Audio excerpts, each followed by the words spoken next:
Welcome back to another episode of Rock Boys Football Dill. One of those fascinating week one matchups. Notre Dame heading on the road to play College Station. Want to take a look at this matchup from a Notre Dame perspective and talk about a few things that we think they can do to come out of College Station with a win Saturday night. Now you look at this matchup. There's a reason that this spread is sitting at 2.5. This was one of those games that I thought was nearly impossible to predict. You took Notre Dame, I took Texas A&M. I don't feel great about taking Texas A&M. Want to get into some things that Notre Dame can do, how they can have success. Really excited to get into this one. Now, before we do, and as always, to the Notre Dame fans, if you guys are anything like the boys, you probably spent the last couple of weeks talking about what you think can work against Texas A&M.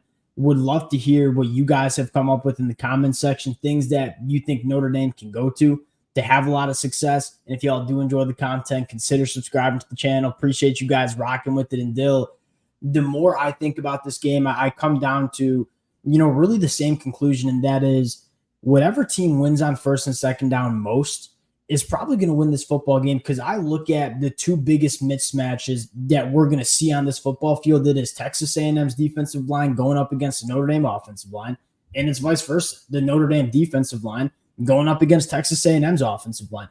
What team can win on first and second down, stay out of those obvious third and long situations where those Texas A&M edge rushers are pinning the ears back, getting after the quarterback? That's probably the key to this football game. And I think it starts with having success on the early downs, running the football, but you got to get creative because it is hard to run at this Texas A&M front seven with some vanilla concepts. And Mike Denbrock's done a really good job with that over the course of his career, especially when he has a good athletic quarterback like what Riley Leonard is going to be for this Notre Dame team. So I think you're right. At the end of the day, what I think Texas A&M's approach is going to be to stopping the run is using their athleticism to create negative plays. I think if we go into that spring game, that's kind of what it looked like they were doing.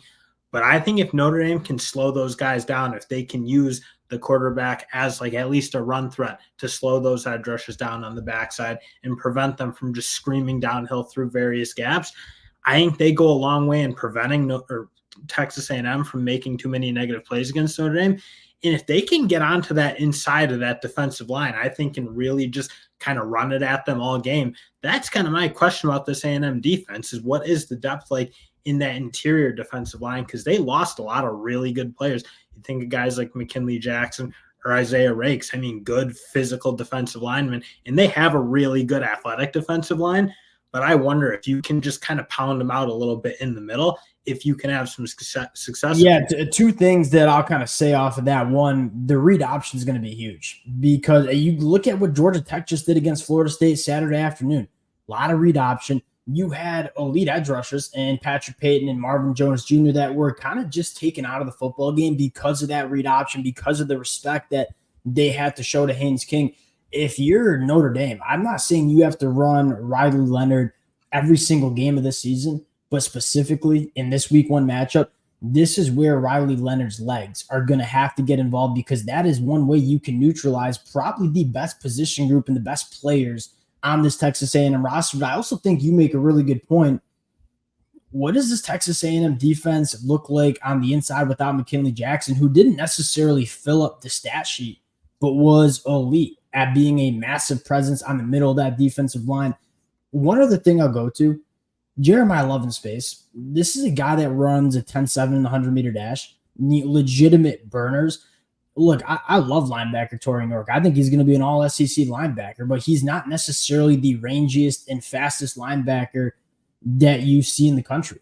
And so can we get Jeremiah Love outside of the tackle and kind of put him in positions to really get in space and make people miss, where that's what Mike Denbrock does so well. I mean, he is a wizard at getting his playmakers the football in space. Jeremiah Love, I would expect to have, a really big role running outside of the tackles. Now, and that's one thing I think you'll see with the Mike Denbrock system is you're going to spread it out a little bit. It's not going to be as constrained as it was last year for Notre Dame. And then I think you're kind of right. Like, can you get Jeremiah Love going out of the backfield? Because he frankly, to me, is by far the most dangerous weapon Notre Dame has on this team, and that goes wide receiver, tight end, running back. I mean, he's their guy. They have to be able to get him the ball, and I'm not sure they can just feed it to him all game in the run and let him kind of make those big plays. I don't know if Texas A&M will give him that much. crazy ricochet shot at Mitchell Evans. And I'm a Jeremiah Love guy, but Mitchell Evans, he's going to be one of my keys in this football game. The second thing I want to talk about is moving the pocket. Again, I think a lot of Notre Dame fans are nervous about, those passing situations where Nick Scorton, probably the best pass rusher you saw in the Big Ten last year, working against potentially a true freshman left tackle in a very, very loud crowd, getting off the ball late. You got to move the pocket. I just don't think it's going to be a successful recipe. I think it sets you up to take a lot of those negative plays you're going to be trying to avoid if you have Riley Leonard sit in the pocket. And I think what's so good about Riley Leonard is he's shown that he's very good outside of the pocket, not only a phenomenal athlete in space, but I think more importantly, you go back to the Duke film. This is a kid that can throw on the run. He is much more dynamic than a quarterback like Sam Hartman that you couldn't really ask to do some of those things. So I think moving the pocket going to be critical as well. Anything you can do really to neutralize those edge rushers is probably what you're looking to do if you're Notre Dame. And Dill, third, and I have a couple different things I want to talk about. One, find the matchups you love. Mitchell Evans is a matchup nightmare. And again, going back to Torrey Nork, and this kind of tells you what I think about Texas A&M, because I am a massive fan of Torrey Nork, and I'm talking about two separate points where we're going to try to attack him. Torrey Nork, 6'2", 220. And he's not necessarily the longest linebacker you'll see. If Torrey Nork has to cover a guy like Mitchell Evans up the seam, I think that favors Notre Dame. But on top of that, what is Mike Denbrock really good at doing? Some motion, spreading you out, giving you a lot of complicated passing concepts. You look across the field at Texas A&M and say, hey, I think the personnel is pretty dang good for Texas A&M, but it is a very new secondary. It's pretty much brand new. There's not really many players who have played much together. It's completely built from the transfer portal. Can you try to get some coverage busts week one? If there's going to be coverage busts, and Mike Elko is going to have a tight defense, but if you're going to see Texas A&M maybe sleep and have some bust coverage, it's probably going to come in week one.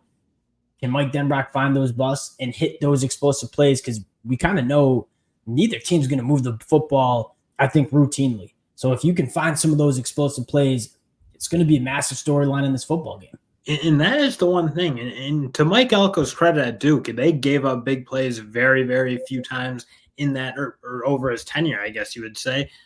But they are bringing in a lot of new guys. I think, again, we kind of take that for granted at times. So, again, very, very talented secondary for this A&M team. But it's new, and it's a lot of guys. The guys who have stayed there, they gave up big plays last year. That A&M team gave up a lot of big plays. So that will be kind of an interesting one. I think a lot of us are taking for granted how good Texas A&M secondary might be. If Riley Leonard can get back to his 2022 form and Texas A&M has any real faults in their secondary, I think Notre Dame's got a really good chance to be able to kind of make some things happen. Continuing on with the keys to the game, there's just not going to be as many of them for this Notre Dame defense. I think you're looking at a top 5 defense in the country with the Texas A&M offense that we're not really sure what's going to look like. There are still question marks on the offensive line. What you're hearing coming out of fall camp is the passing attack hasn't looked great coming out of fall camp. I think this is a matchup that significantly favors Notre Dame. That being said, what are we going to see from Coach Colin Klein? You're going to see a lot of pre-snap motion. You're going to see a lot of variety in terms of the run game and a lot of misdirection. And I think they're going to use Connor Wigman, just like we talked about with Riley Leonard, who might not be as athletic as Riley Leonard, but still a quarterback that can get it done as a ball carrier. You're going to see a lot of misdirection. And one of the things that I think Texas A&M might try to attack is the youth at the linebacker position where, hey, Jack Kaiser, that dude's been doing it for a long time. Very good linebacker. But outside of that, I'm super high on this linebacker room, but they're young. You look at Kingston Viliamu-Asai, who's going to play a lot as a true freshman. You look at Bowen, he's a guy that is going to be a true sophomore. The linebackers need to stay disciplined with their eyes because you're going to see a lot of eye candy in the backfield for this Texas A&M offense. And Colin Klein did such a good job of attacking linebackers during his tenure at Kansas State, yes, using some of that horizontal motion and then hitting stuff up the seam. So I think you're kind of right. At the end of the day, if Notre Dame plays good defense, plays kind of the way they're capable of playing, they're just not going to give up a ton of points to this A&M team, I don't think. There's nowhere I think where personnel A&M gives them a huge problem, I wouldn't say. But I think you're right. Again, if Colin Klein can dial some things up and catch them, catch your linebackers out of position, because that's the one position I don't think you really know what you're going to have necessarily yet. That probably is the hope. But at the end of the day, Notre Dame really doesn't have to do much special on the defensive side of the ball to make things work for them in a positive way. And I look at Notre Dame, especially through the middle, and say Howard Cross had 29 run stops last year. Riley Mills had 23 run stops last year. Jack Kaiser had 22. I think Donovan Heinisch is a great football player. And so you look at how Texas A&M and where Texas A&M is going to want to attack Notre Dame in the run game. I doubt it's going to be between the tackles, because I think that's a matchup that heavily favors Notre Dame. So you're going to have your linebackers going sideline to sideline, playing in space. But if they are a step late, and Texas A&M has the running backs to hit some explosive plays. And so I think Notre Dame's linebacker play going to have to be big. And I think lastly, another matchup that I think really favors Notre Dame heading into this one is the secondary versus the wide receivers versus the pass catchers.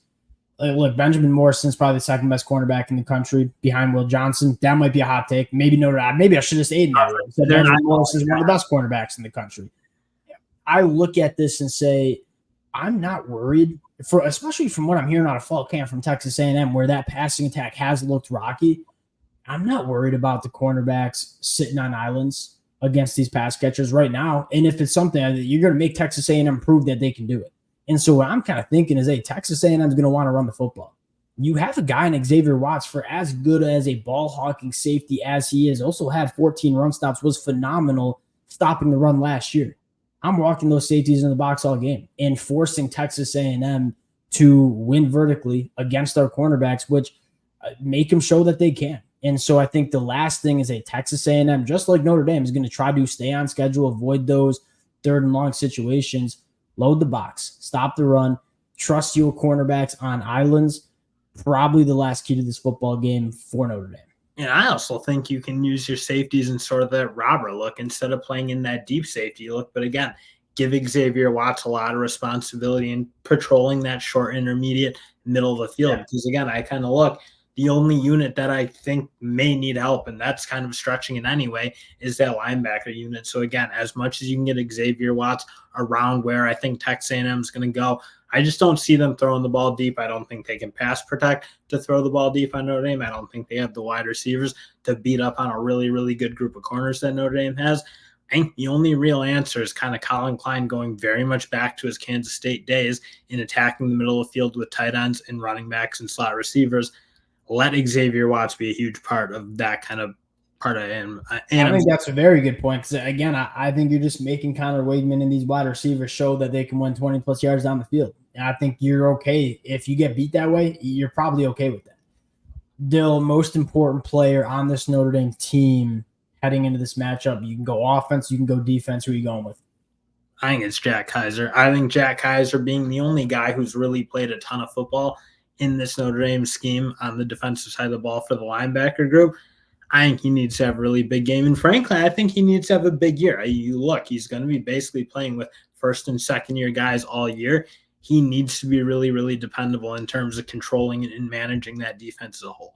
I had Mitchell Evans. I just think he's probably the guy that's going to get the most targets. I think he has the most receiving yards. I think that's the matchup that you might want to go to the most. This is a fascinating matchup because we're going to do this same kind of episode for Texas A&M on Thursday. So Notre Dame fans, you might not want to tune into it because then we're talking pretty much run this episode back the opposite way. But I look at this matchup and say the matchups are the same. It's really good defenses versus offenses that I think will be good, but you have question marks about the offense. I'm sorry about that. Questions about both offensive lines going against elite front sevens. Agreed. We'll close it out there again. Appreciate you guys rocking with the fellas. If y'all do enjoy the content, consider subscribing to the channel. Appreciate you guys, and we'll talk to y'all later.